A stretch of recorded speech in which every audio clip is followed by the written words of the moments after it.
a moment to talk about self-efficacy. We're going to start by talking about student learning goals. Students are likely to attain high levels of achievement in reading when two necessary conditions are met. The first one is that the students have exposure to genuine opportunities to learn, which, as we know, they have because of you wonderful ladies as their teachers. The students also need the propensity to take advantage of these opportunities. So these above conditions are called the opportunity propensity model. Now let's talk about some of those learning opportunities that we just spoke about. Two main components are needed in order for students to take advantage of this opportunity propensity model. First, the student needs to be motivated. And students also have to have the ability to learn the content that we are presenting to them. Students are only going to benefit from these opportunities to learn if they are willing and if they are capable to benefit from these opportunities. So let's go a little bit deeper into that statement. Students who are willing to benefit from learning opportunities have a high degree of motivation to learn from these skills. Students who are able to benefit from learning opportunities have a certain level of prerequisite skills already built into themselves. How do we foster this motivation for learning for those students that don't have the motivation and unfortunately don't have the propensity to learn either? Fortunately, there are ways we can help.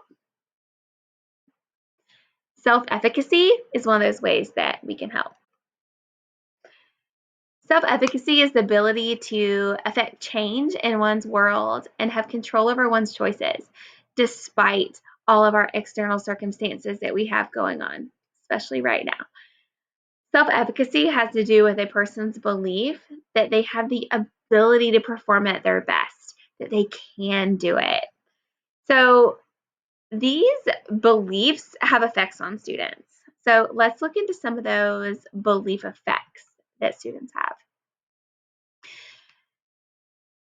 Something that seems kind of obvious is that someone with high self-efficacy about their ability, maybe if they got a bad grade on a test or a midterm assignment, if they have good self-efficacy skills, they would try better next time. They would study a little harder for the next exam in order to make sure that they do better on their overall grade.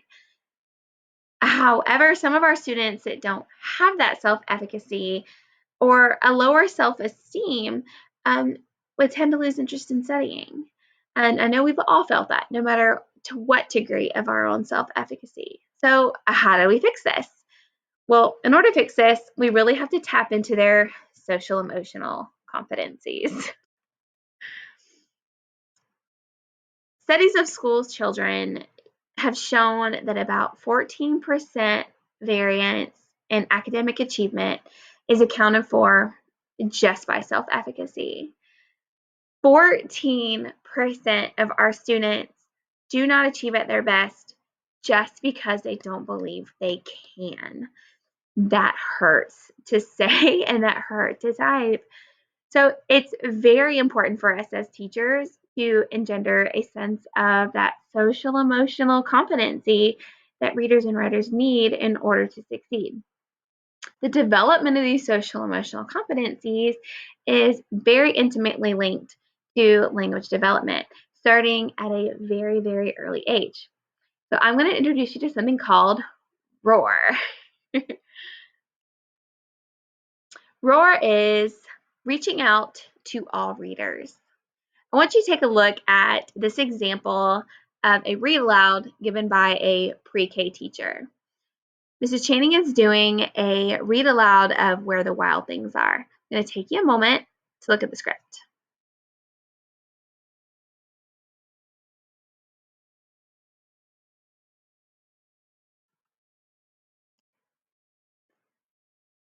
Did you notice where Miss Channing made the switch from story to personal? There are a couple of different places where she takes the attitudes of their characters and she kind of flips it around and makes it a little more broad. So she asks her pre-K class, do you think that Max felt powerful when his mom sent him to his room? And Alex is like, no, not powerful like Superman. But then Miss Channing says, well, what does it look like when someone is powerful? Well, they're strong with muscles. Then Miss Channing takes it to another level with what really is strong. Do you have to have strong muscles in order to be powerful? In the last section, she talks about how she feels powerful because she's able to read. So this is taking a regular story book that you would present to children, and this is really kind of flipping it into a personal narrative that students can take away for their own lives.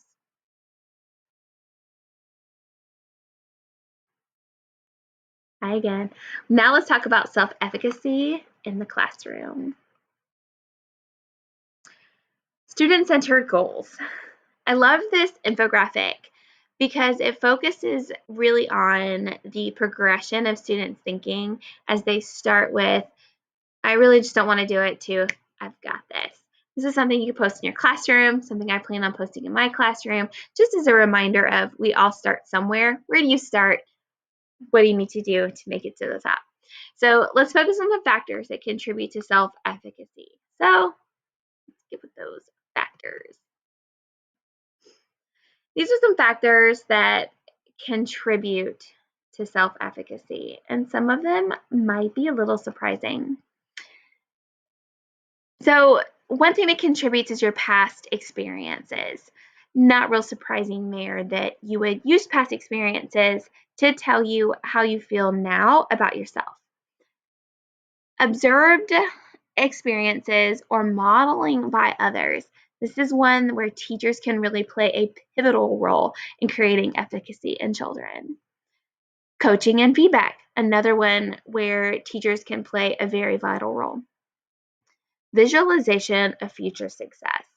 This is one where teachers, parents, peers can all play a role.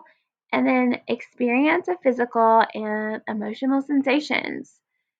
So lump all of that together into your own self-efficacy judgments, and then that transfers into your behavior and into your performance.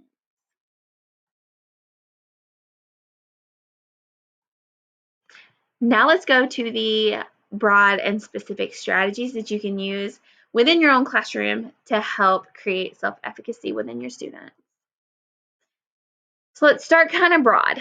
This would be whole class type strategies. So we're going to start incrementally.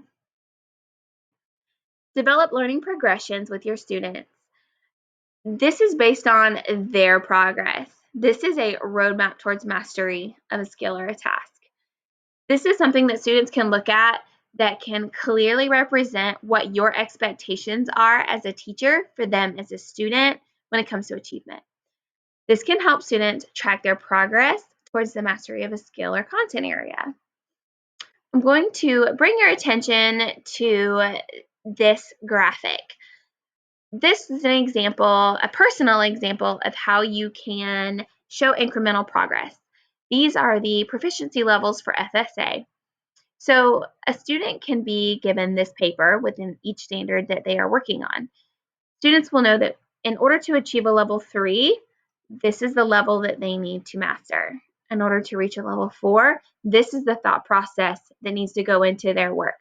In order to reach a level 5, this is the thought process that needs to go into their work in order to create success. This is a way for students to have a roadmap, especially your higher achievers, so that they know how far they have to go with their thinking. I like this infographic also. It's a little different from the one we saw earlier because it breaks it down into more kid-friendly language. We all start somewhere. Then we have to think about it. Then we analyze it. Then we plan. So it gives them more of a roadmap into what they can do in order to be successful as learners. Now let's go into another broad strategy. Another broad strategy is to provide very specific feedback that reflects what is driving the student performance. I really like this idea. I like this idea because if we can go to a student and say, yes, you understood that because you used this cause and effect strategy in order to understand this concept, that tells them why they're learning what we're teaching them. Too often, I think students believe that we are only teaching them these strategies and these skills in order to pass an end of the week exam or in order to get a level 3, 4, or 5 on the FSA, when really they should be taught as fix-up strategies for when you get stuck, what's this about? What can help me? Or ways to think about a text in order to understand it deeper. So it specifically gives the student the idea that, yes, I have it. Yes, I have this strategy, and this is why I'm using it. Let's go to another strategy. Strategy 3 is having students practice building awareness about their feelings and sensations through exercises like mindfulness. So just sitting down and saying, we're going to work on self-efficacy today. We're going to work on knowing that we can do this, showing them an infographic, just coaching them along through that progress of starting here and ending here successfully, and coaching them through just that personal level of understanding. Now let's get specific. I'm going to present 2 strategies that are more specific to more individual student interactions. Identifying which students are most at need for self-efficacy, and then honing these strategies in on just those students within the whole group so that you can really make sure that each student is getting what they need. The first one is you know and so you can. This is a social persuasion strategy. This one uses specific feedback from teachers about what is driving performance. It is really important to focus on feedback that tells the student the end result is something specific to their learning, like a specific strategy or a specific skill, so that students can make that connection between success, effort, and strategy use. When providing feedback, when you use this strategy, you can say things like state why the student succeeded or failed, explain to what degree, and use words related to their achievement.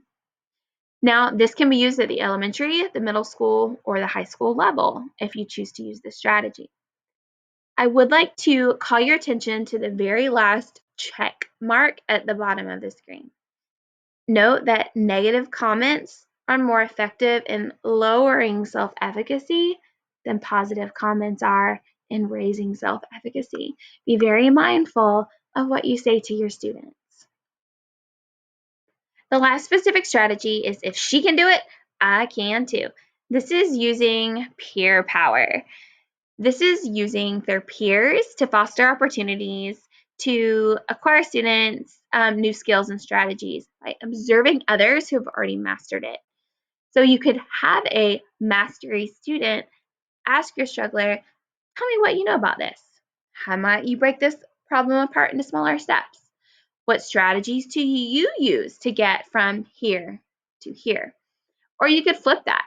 You could also have your struggling students ask your mastery students these questions, and then they can break it down for them into incremental pieces.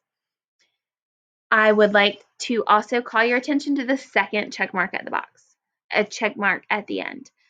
Teachers should noticeably enforce models for correctly enforcing targeted skills or strategies. Be very mindful of how your teachers are teaching their students. And there you have it, self-efficacy for elementary, middle, and high. Hopefully you've come away with at least one good strategy to help you in your classroom.